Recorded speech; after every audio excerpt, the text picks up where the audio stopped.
शहर के हीरानगर क्षेत्र में मानवता को शर्मसार कर देने वाला मामला सामने आया है। यहां मानसिक रूप से विक्षिप्त एक नाबालिग नेपाली लड़की को उसके ही मुंह बोले मामा ने अपनी हवस का शिकार बना लिया। मामले का पता उस समय चला जब पड़ोस में रहने वाले एक व्यक्ति ने उसे रंगे हाथों पकड़ लिया। आरोपी पुलिस की हिरासत में है। मामला हीरानगर के अभिनंदन नगर का है। यहाँ रहने वाला नेपाली मूल का राम बहादुर चौकीदारी का काम करता है। उसका एक बेटा है, वो भी काम पर जाता है और उसकी 13 वर्षीय एक बेटी है जो कि मानसिक रूप से विक्षिप्त है और चौथी कक्षा की छात्रा है, जबकि उसकी पत्नी की कई वर्षों पहले मौत हो गई। जिस घर में नेपाली परिवार रहता है उसी में टेलरिंग का काम करने वाला सचिन भी रहता है। सोमवार दोपहर उनके पड़ोस में रहने वाले मोहनलाल खत्री उनके घर पहुंचे तो सचिन बच्ची के साथ आपत्तिजनक अवस्था में मिला, जबकि बच्ची उसका विरोध कर रही थी। इस घटना के बाद खत्री ने सचिन को पकड़ लिया तो वह माफी मांगने लगा। उसे अपने झांसे में लेकर जब पूछा गया कि कब से वह यह हरकत कर रहा है तो उसने 3 बार करना स्वीकार किया। खत्री की बेटी मीना के मुताबिक आरोपी को बच्ची मामा कहती है और वह उसके साथ 2 साल से रहता आया है। वह उसके साथ उस समय गलत काम करता था जब पिता और भाई काम पर चले जाते थे। तब फिर हमने आके उससे पूछा। सचिन का मामा आप बता रहे हैं तो क्या रिश्तेदार हैं? नहीं, वो बच्ची की किराएदार है। तो कितने समय से लड़का रह रहा था यहाँ? 2 साल। 2 साल। क्या आपको बच्ची ने बताया कि कितने समय से कर रहा था? वो बोले 3 बार बोले मेरे साथ ऐसा किया। आरोपी सचिन मूल रूप से ग्वालियर का रहने वाला है और वह गलत काम करने से मना करता रहा।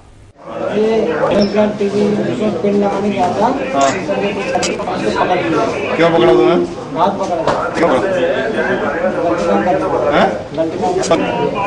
तो शर्म आई तो बच्ची मानसिक रूप से क्या करा? मामले में पुलिस ने आरोपी को गिरफ्तार कर लिया है और उस पर रेप और बाल संरक्षण अधिनियम की धारा में मामला दर्ज किया है।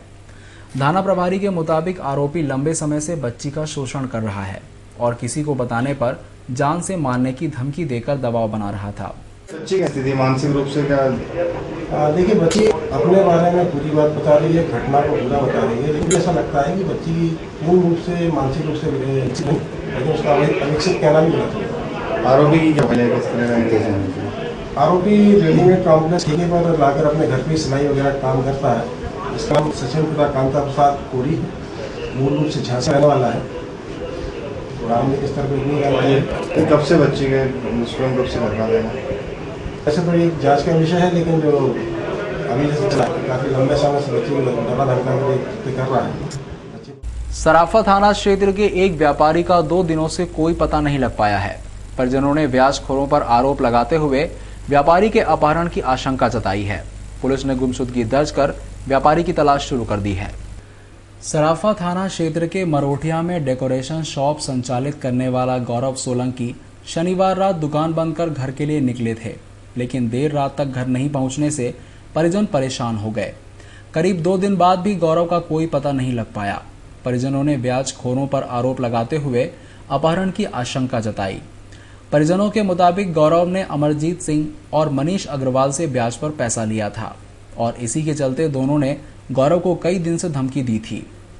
कल शाम को 9 बजे यहाँ से उनने निकला और यहाँ से क्या मालूम कहाँ गया कि उसकी गाड़ी उठाने तक नहीं पहुँच पाया। वो उसकी गाड़ी तक उठा नहीं पाया और उसको रास्ते में से शायद कोई लोग उठा ले गए या क्या हुआ, घर पे पहुंचा नहीं। रात में 11:30 बजे मुझे उसके घर गंगानगर से उसकी पत्नी और उसकी बहन का फोन आया। बोले अंकल जी, बोले गौरव भैया अभी तक घर नहीं आए। परिजनों ने सराफा थाना क्षेत्र में अमरजीत सिंह और मनीष अग्रवाल सहित एक महिला पर अपहरण की आशंका जताते हुए आवेदन सौंपा है। पुलिस ने मामले में व्यापारी की गुमशुदगी दर्ज कर उसकी तलाश शुरू कर दी है।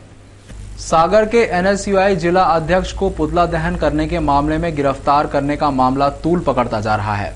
उसकी गिरफ्तारी के विरोध में इंदौर एनएसयूआई कार्यकर्ताओं ने गृह मंत्री का पुतला दहन कर अपना विरोध प्रदर्शन किया। दरअसल सागर के एनएसयूआई जिला अध्यक्ष गोल्डी केसवानी ने आरएसएस कार्यालय पर बुधवार को प्रदेश के मुखिया का पुतला दहन किया। इसी मामले में पुलिस ने उसे उसके घर के बाहर से गिरफ्तार किया। गिरफ्तारी के 15 घंटों तक पुलिस ने उसका पता किसी को नहीं चलने दिया। उसे कोर्ट भी देरी से पेश किया गया और सोमवार तक उसे रिहा नहीं किया गया। इसी मुद्दे को लेकर इंदौर के NSUI कार्यकर्ताओं ने LIG चौराहे पर गृह मंत्री का पुतला दहन किया। साथ ही इस मुद्दे को लेकर पूरे प्रदेश में गृह मंत्री का पुतला दहन किया गया है।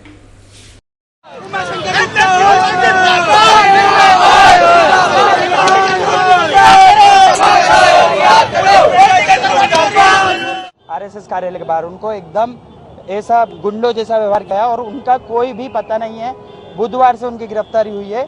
बुधवार के बाद उन्हें 4:30 बजे कोर्ट में लाया जाता है पुलिस की तरफ से कि उनकी कोई भी सुनवाई ना हो या उनकी जमानत हो, और पुलिस कभी बोलती है कि इनका मेडिकल नहीं हुआ या इसलिए इस विषय, और इससे उनके संग नाइंसाफी हो रही है। फ्रेंडशिप डे पर इंदौर के एक थाने में एक युवक ने अपने दोस्त के खिलाफ अप्राकृतिक कृत्य करने का मामला दर्ज करवाया है। दरअसल फरियादी और आरोपी 2 साल तक पति पत्नी की तरह रहे। 1 माह पहले फरियादी ने आरोपी दोस्त का साथ छोड़ दिया तो आरोपी ने युवक के परिजनों को अगवा कर उन्हें पीटा।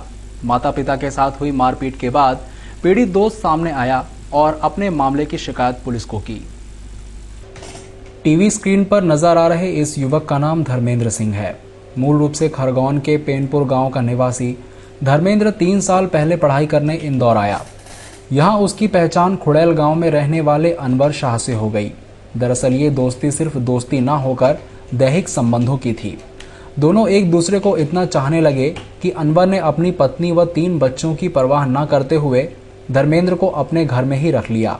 इस रिश्ते से अनवर के घर वाले नाखुश थे, इसलिए उन्होंने दोनों को अलग करने की कोशिश की। तब दोनों ने जहर खाकर जान देने की कोशिश भी की। और ये भी आज ही के दिन से घर से गायब है। तो ये दोनों के बीच में कैसे ताल्लुकात थे, कैसे रह रहे थे? हस्बैंड वाइफ जैसे रहते हैं ना, 2 ही के ताल्लुकात हैं। और इसने एक बार और अपनी मम्मी के सामने प्रूफ भी कर दिया ये बात। इसकी मम्मी ने पूछी कि क्यों बेटा तू सही बता कि अनवर और तेरे बीच में क्या संबंध है, तो बोले हमारे बीच में हस्बैंड वाइफ के संबंध है। आप लोगों ने कभी ऑब्जेक्शन लिया है इस पर? हमने लिया ऑब्जेक्शन, तो 2 ही ने झेर खा ली है। ये भंडारी में भर्ती रही है। कब की बात है ये? कितने दिन हो गए? करीब 1 माह पहले धर्मेंद्र ने अनवर पर उसके घर वालों को छोड़कर उसे शादी करने को कहा। जब बात नहीं बनी तो धर्मेंद्र अनवर का घर छोड़कर चला गया।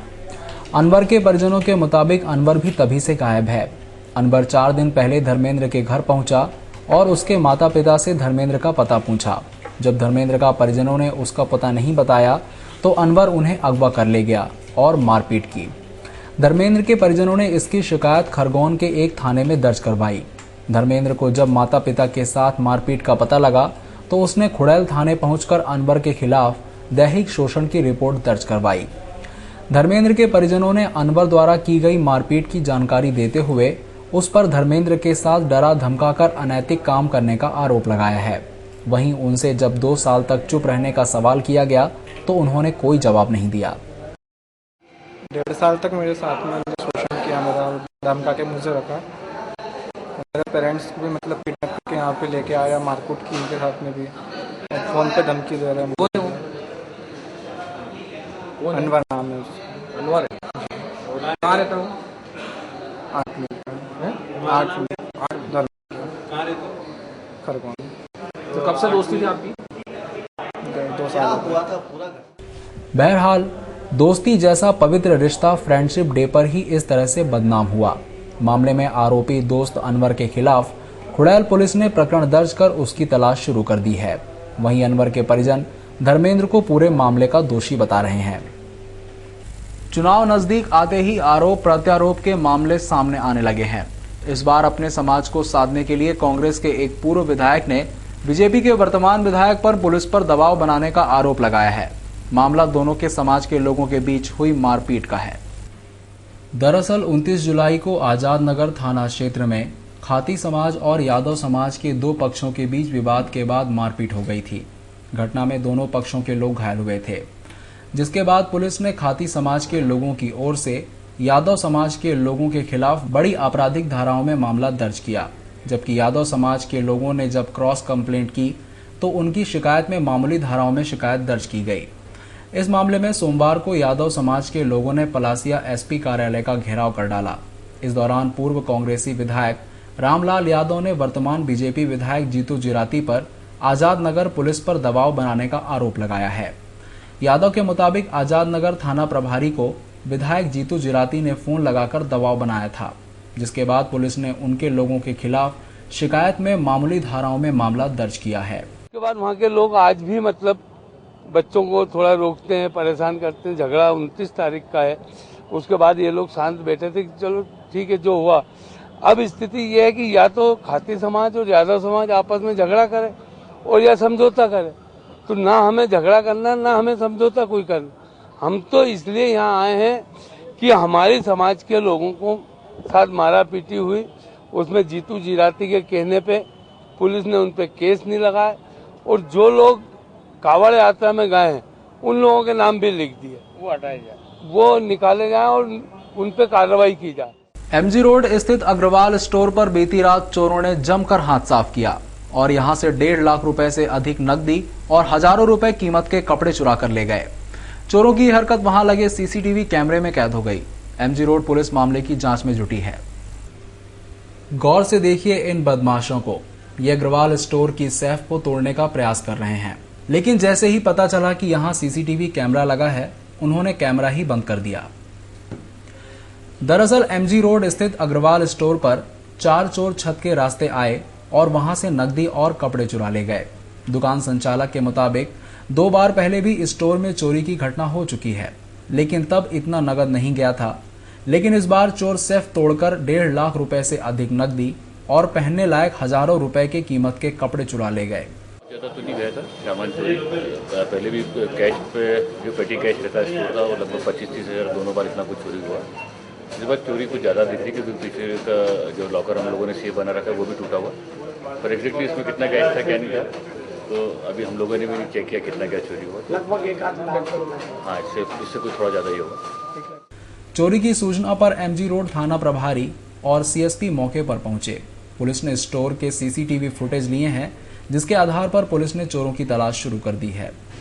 और उसके बाद इनका चेस्ट तोड़ा है और इनके यहाँ से कुछ नकदी लेके गए। कितनी लेके गए ये इनको अभी ज्ञात नहीं है, अभी ये काउंटिंग चल रही है। सर सीसीटीवी फुटेज में क्या कुछ इस पर समझ में आ रहा है कि आरोपी के चेहरे 4 लोगों के चेहरे हैं, बहुत क्लियर कट नहीं है, लेकिन फिर भी उससे हम अपने रिकॉर्ड में और भी लोगों को सूचना देके।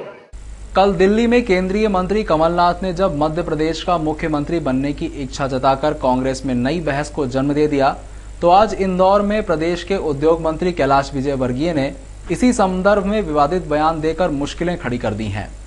कैलाश विजयवर्गीय ने यहां के रेसिडेंसी कोठी में जाते हुए कहा कि कमलनाथ या किसी अन्य को मुख्यमंत्री बनना है तो वे भाजपा में आ जाएं।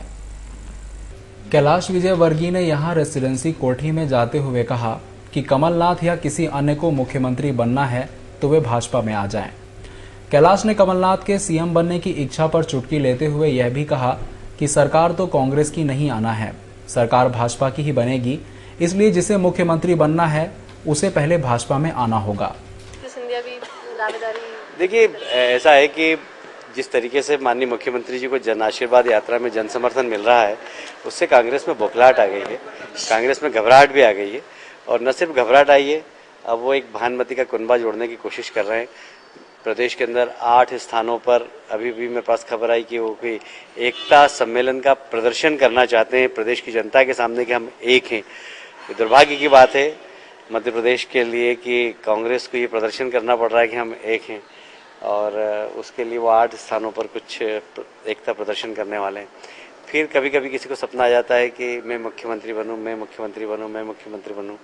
तो अच्छा है, सपना देखते रहे, पर जिसको भी मुख्यमंत्री बनना हो कम से कम उसको कांग्रेस तो छोड़ना पड़ेगी।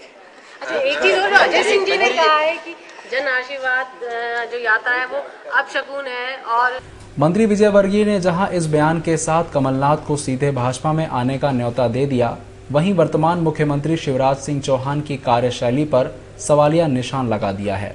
विधानसभा 5 में स्थित वार्ड क्रमांक 40 में आने वाली कई कॉलोनियों के लोगों को इंदौर नगर निगम की अनदेखी का खामियाजा भुगतना पड़ रहा है। क्षेत्र में गंदगी और बारिश का पानी लोगों के घरों में घुसने को लेकर क्षेत्रीय रहवासियों के साथ कांग्रेसियों के द्वारा प्रदर्शन कर महेंद्र हार्डिया और महापौर का पुतला जलाया गया। वार्ड क्रमांक 40 के अंतर्गत आने वाली तमाम कॉलोनियों के रहवासियों को नरकीय जीवन जीने को बाध्य होना पड़ रहा है, जिसके चलते आक्रोशित रहवासी कांग्रेसियों के साथ विजयनगर जोन पर प्रदर्शन कर महापौर और क्षेत्रीय विधायक महेंद्र हार्डिया का पुतला जलाया गया। प्रदर्शन के संबंध में जानकारी देते हुए कांग्रेस कमेटी के प्रदेश सचिव रघु परमार ने बताया कि वार्ड क्रमांक 40 में धीरज नगर, सरस्वती नगर, सुंदरबाग, यशोदा नगर, चित्रा कॉलोनी, वैभव लक्ष्मी नगर के साथ ही कई और कॉलोनियां जुड़ी हुई हैं, जहां के लोगों के घरों में गटर का पानी आ रहा है। साथ ही गंदगी से महामारी फैल रही है। निगम जोन पर कई बार शिकायत करने के बाद भी निगम ध्यान नहीं दे रहा है। इसी मुद्दे को लेकर आज क्षेत्रीय विधायक और महापौर का पुतला जलाया गया है। वहीं रहवासियों का कहना है कि हम निगम को टैक्स देते हैं, इसके बावजूद निगम हमारे क्षेत्र का विकास नहीं कर रहा है। चुनाव का मौसम आते ही नेताओं को गरीबों का ख्याल आने लगता है। अब जगह जगह प्रदर्शनों का दौर ऐसा ही चलता है।